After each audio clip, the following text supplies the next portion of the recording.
There's so much information out there right now with social networks and all these different kinds of media we have, and most of them are full of either bad news or sensational news or self-serving posts, and there's a lack of humanity and things that really matter. A lot of times I'll devote some time to the internet, or I'll really say get sucked in, and I walk away from it feeling like I'm no more complete, I'm no more closer to the things that really matter in my life.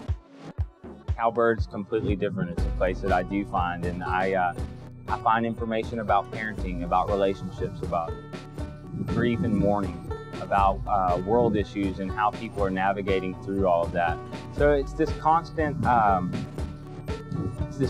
new information that for me makes me feel a little less alone. For me, is exposing me to realities other than my own, and I already know mine. You know, I need something else.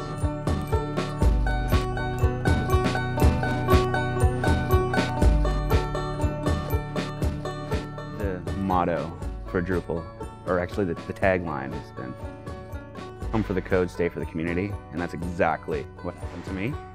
I chose Drupal to solve a problem, a very specific problem, and it turned out that I wasn't the only person with this specific problem, and I was able to use ready-made tools to assemble a solution. And throughout this process, I met a lot of great people.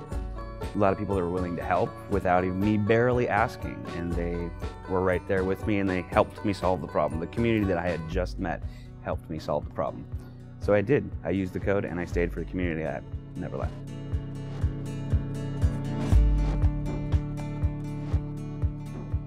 Wikipedia found me. It first found me on Sunday morning in bed. Like, you just can't be bothered to do anything else except you really want to read everything there is to know. What I really enjoy doing are like those really, I guess they're not even niche, they're just like hole in the wall or sort of like obscure sorts of pages that are like, that really push the envelope and boundaries of like what, you know, what would normally be written in encyclopedias. If you look back at the history of 3D printing, the desire to make this Thingiverse has been there from the very beginning. Not just the ability to make things, but the community aspect of it. MakerBot started Thingiverse as a way for the entire community to contribute to this revolution in making.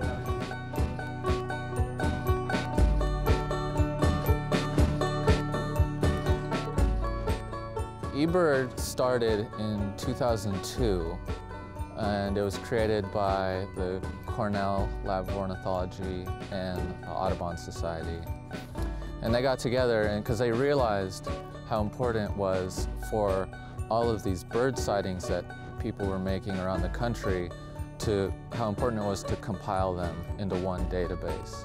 And so they just created a website where people could submit all their checklists into one place, so that all the bird sightings across the United States and now internationally are being compiled into this one database.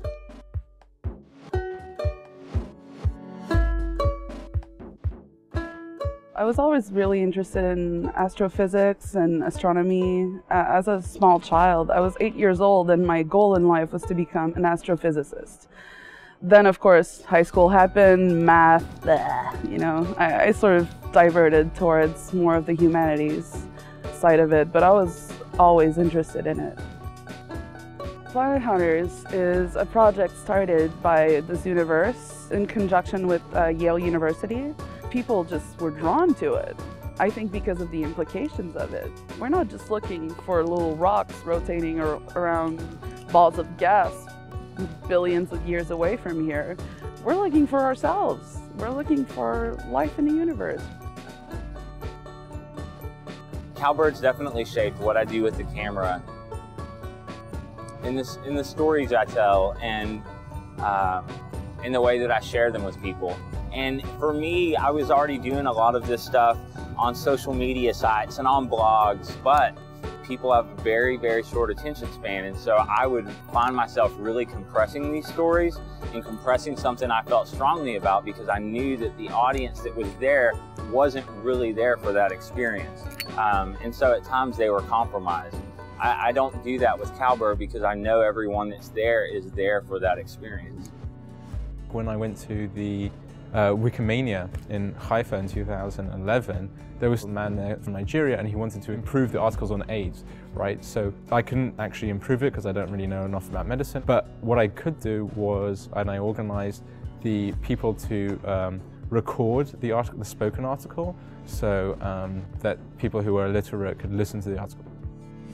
We've spent a lot of time reinventing the wheel with closed source. And now with open source, it gives us the opportunity, okay, I invented this collection of wheels and we've implemented it this way, so we don't really have to focus on this anymore, so let's raise our level. And then we sort of, this hive of knowledge just builds and grows and it grows and it grows. eBird has an app, BirdLog, that makes it super easy when you're out in the field to just write down what you've seen. Scientists can use that data to make analysis about bird distribution, abundance, and seasonal movement, migration, timing of migration. Last year, they had over 33 million bird sightings reported. So you can see that you're starting to get a lot of data, and you can really do a lot with that data. Now, 3D printing's been around for 30, 40 years, but now finally the 3D printer is available to the average consumer, and it's able to make anything you can really imagine. Every day I'm amazed at what people think up to put on there. It's somewhere near 30,000 objects now, things as we call them, and just growing every day. We live in this time in history where so many important discoveries were made, and I don't know how much we appreciate it globally, because most of these very specific discoveries are made within very specific fields, and I think that's another implication of Planet Hunters, is getting the word out that all this stuff is being done, all these discoveries are being made. I think that's kind of my favorite part, is these weird serendipitous relationships that come about. Of course you're going to meet people at work, of course you're going to meet your neighbors, but when you walk around with a camera documenting stories, you have no idea who you're going to meet. I met you guys, didn't know I was going to meet y'all last week. I met Finger, didn't know I was going to meet him an hour ago, but now he's a part of my mind, you know, he's part of my story. We grew up listening to the stories of the great inventors, and I suppose we all want a little piece of that. We all want to be little Edisons or Wright brothers or Teslas. Or maybe it has to do with leaving a legacy or leaving some mark on the world. Could be part of that. Could be part of just a desire to, you know, leave your mark in the landscape somehow. I think Quentin Tarantino said a good movie is never done, it's simply abandoned. That's kind of the way this feels to me. Any sort of piece of code within this ecosystem is never done.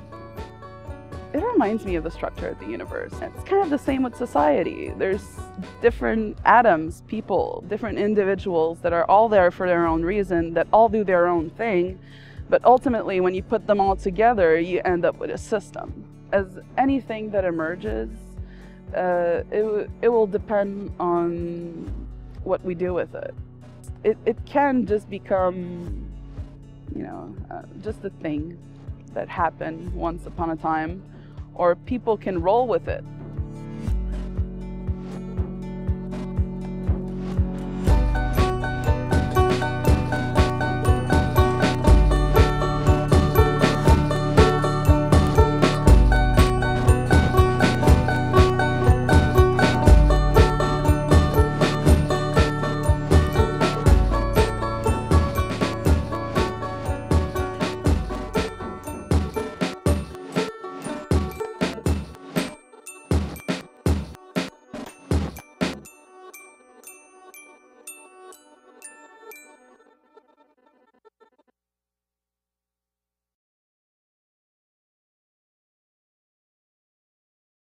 The most intense moment of birding I've ever had was with my wife, Austin. We were doing a seabird survey off of a whale watching boat in Bellingham, Washington. And we were in the middle of Bellingham Bay when we saw this odd bird flying around above us. And it was something that we'd never seen before, but it looked familiar. We'd seen it in the bird books, and all the birds around it were mobbing it. And it was like, wow, I can't, this is something really strange. And as it got closer, we realized we were seeing a brown booby.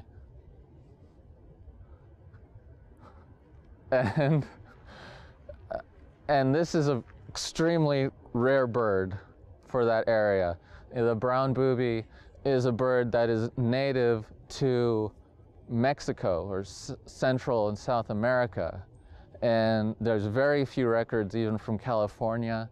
I think there was one, maybe two records from Washington State before. It was just extremely rare bird. And when we were in the middle of Bellingham Bay, we saw a brown booby fly over. It was getting mobbed by the other birds. They knew it wasn't supposed to be there. We knew it wasn't supposed to be there. And we were just freaking out because it's just an incredible bird, and it has these incredible plunge dives where it catches fish by diving into the water. And